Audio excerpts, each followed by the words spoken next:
This is also why I think that affiliate really needs to be involved with brand side and not just marketing side. Mhm. Affiliate tells so much of the brand story. Listening to Affiliate Nerd Out with host Dustin Howes. Hey folks, welcome to Affiliate Nerd Out, Real Talk Friday edition. My guest is always Christen Evans. What's up?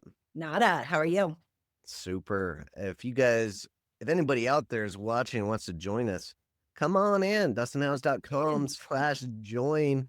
Come and hang out with us. You got a topic? What? Yeah, so I have a client that I am currently offboarding, and it's typically something that I would be really bummed out about, and I was at first. And then I realized that is actually the first major win of the agency because this is exactly why I set up the agency Spark Partnerships the way I did is I wanted to help get brands who either needed to launch their programs or who have severely undermanaged programs kind of get righted, get on the right path. And once they need more resources, they will go to a different agency that has those resources. And so while I'm bummed to lose that business, ultimately, I did the job that they hired me to do. And I spent a year cleaning up the program. I think I cleaned them up of like $80,000 worth of fraud or duplicated transactions, consolidated into one really efficient program, cleaned up, sub networks, and then proceeded to get them placed in some really great publications. And it's a difficult vertical. So ultimately, I'm really proud of the work that my team and I did. And it took me a minute, but I was like, oh, wait, this was the whole point. This is the goal. So Yeah. I did it. Yay. Way to go. I love your lemons and lemonade take on this. This is when it first happened, you came into the chat screaming and pissed off. But I had to take a minute and realize that, yeah, this was the goal. This was all Yeah. the goal. I don't provide the services that they, need. And, they've been tasked with making it an efficient program. So I understand going where the services are offered. And yeah, sucks, but I did hella good with them. Oh. I'm pumped about it. And then my contact at the brand basically confirmed the same thing on Monday. We had our regular touch base and I, kind of told her, I was like, yeah, at first I was bummed, but it's a win for me. And she's like, no, it absolutely is. You've done an incredible job and you got us to the point where we need this because we've had so much change and so much shift. Spark Partnerships has supported through that. So it was just, sucks at first, but now it's awesome. Excellent work. Great to hear and tough loss, but love the attitude. Great spin. What about your podcast? Who'd you have on this week? Yeah, I just finished recording with Julia Hochstein. She has been kind of part of the, affiliate managers go round for a long time. She used to work at Groupon with Caroline Kmet, and that's kind of how I know her. But I just had her on, and I mean, we had so many topics we were going to touch on, but we basically ended up talking almost entirely about the relationships in affiliate and how there has bloggers were the original influencers, which, is a topic I could talk about all day long, and just kind of about building relationships with those partners and all of that. And it was really a great conversation. I'm going to have her on again because we didn't cover a quarter of the things that I had originally listed out for us to Yeah. cover. Okay. But that's how it's a good conversation is if you just keep going and don't even look at your notes and you're Yeah. just, yapping and then you're like, oh God, it's been an hour. That'll happen. My podcast does some guests it's a struggle to get to 30 minutes. Some are like, wow, I don't have enough time. Let's have them back in a year or something. Yeah. How about you? Did you have anybody on this week or who'd you have on this week? I had a really good conversation with Erica Groden, Get Response. Okay. Affiliate manager. We did B2B partnership recruitment and got in some tactics and things in that nature. She's a good conversationalist. She's fun. And a couple of no-shows on the podcast of either last minute, just said, hey, I can't make it, or can we reschedule? That's going to happen. And that's exactly why I don't do it live anymore, because that happened too often. So Can get awkward, just kind of sitting yeah, there we're talking, so. I can't do it. It's not me. I need a partner in a podcast to thrive. I Yeah. hate just staring at the screen and trying to talk. You can have a one-sided conversation. Does not work for me. Not. Yeah, so that was my favorite person conversation of the week. And I've got something going on with a client. Of course, we don't say name of people or things, but this situation is a coaching client.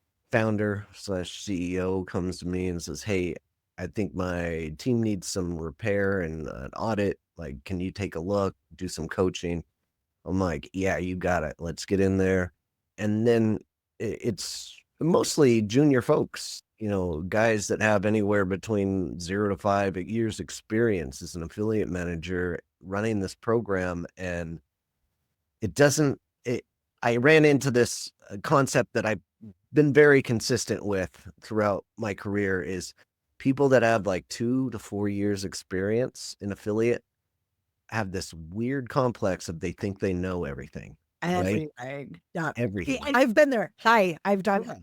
I remember it too. I remember like being junior on the marketing team of a company and being like, I could be CMO. Like, just let me put this piece over. And I literally knew nothing about what they were doing. I'm like, oh God, CMO. I mean, I'm CEO, but like, what? Right. Yeah. Hard enough for that? No, CMO is just way out of range for my capabilities.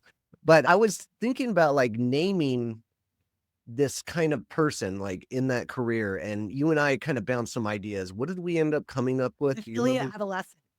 Affiliate. Good. I love it. And then what was the other one? The marketing maverick or something for for that next level. That Yeah. next level, yeah. So adolescent is in that 2 to 4 years, and honestly, it's like having a teenager in real life that starts rolling their eyes at all the 100. things, right? A It's 100. just in a career path that is maybe 20 years compared to a lifetime of 100 years. It's right in that same scheme of things of like this affiliate adolescent is just, they're going to realize one day that they don't know shit. No, I'm thinking exactly to where I was in that time period. And I was just coming off of my first agency gig and moving on to brand side. 100% affiliate adolescent at that point. Yeah.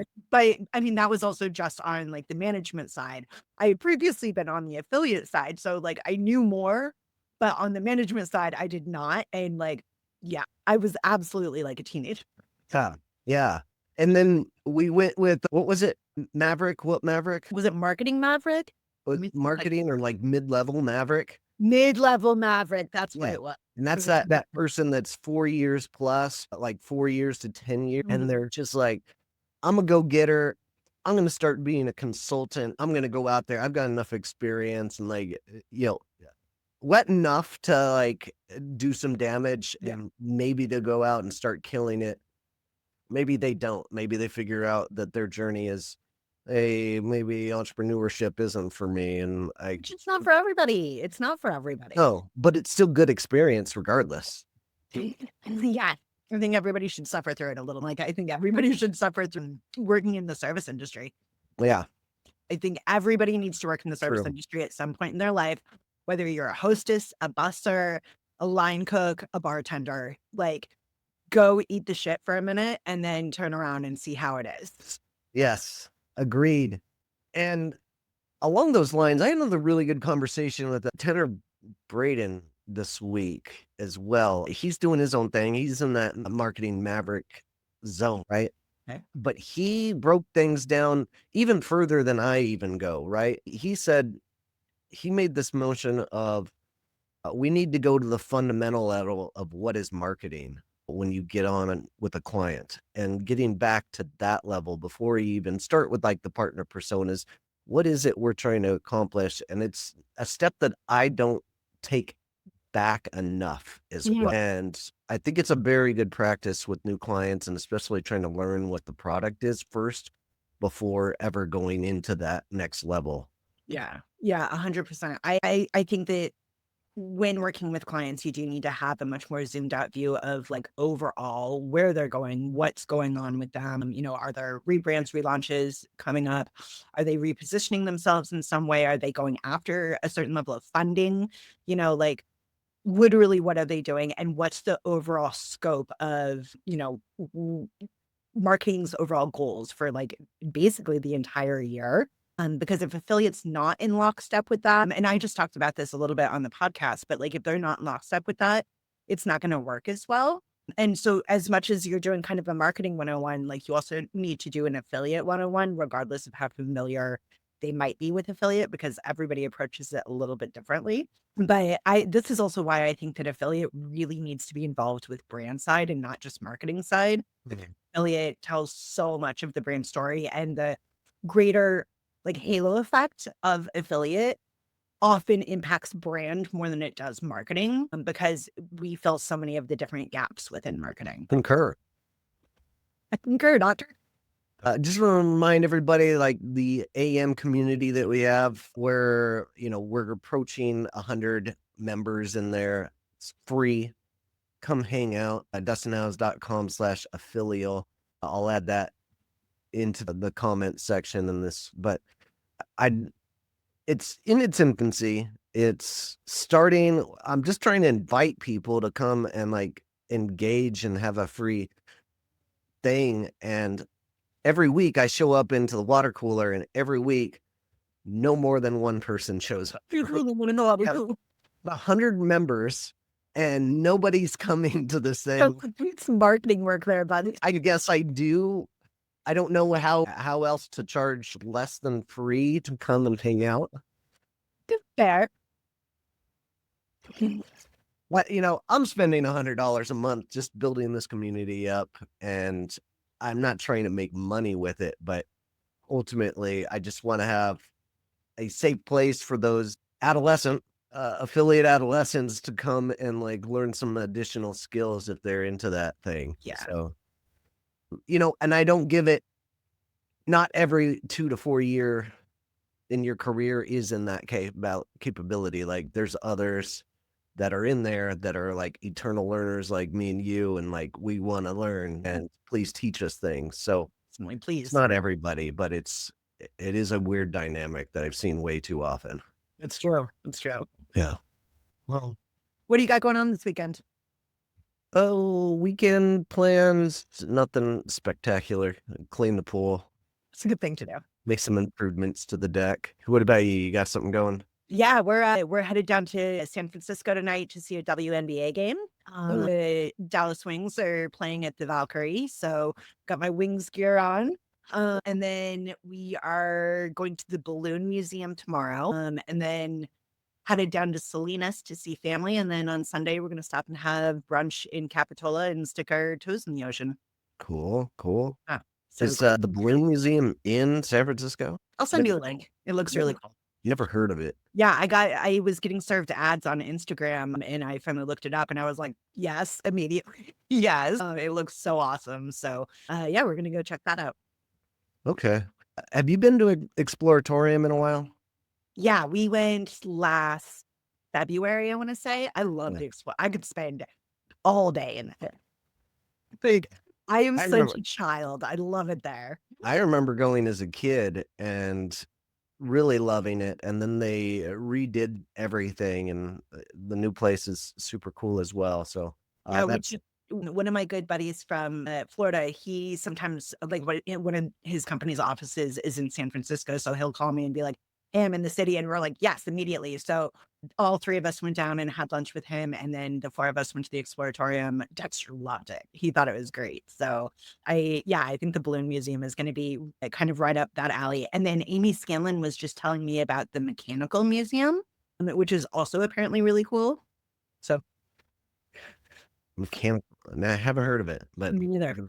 She sent me a link, so I'll send that to you. if Amy's suggesting it's good. It's gonna be good.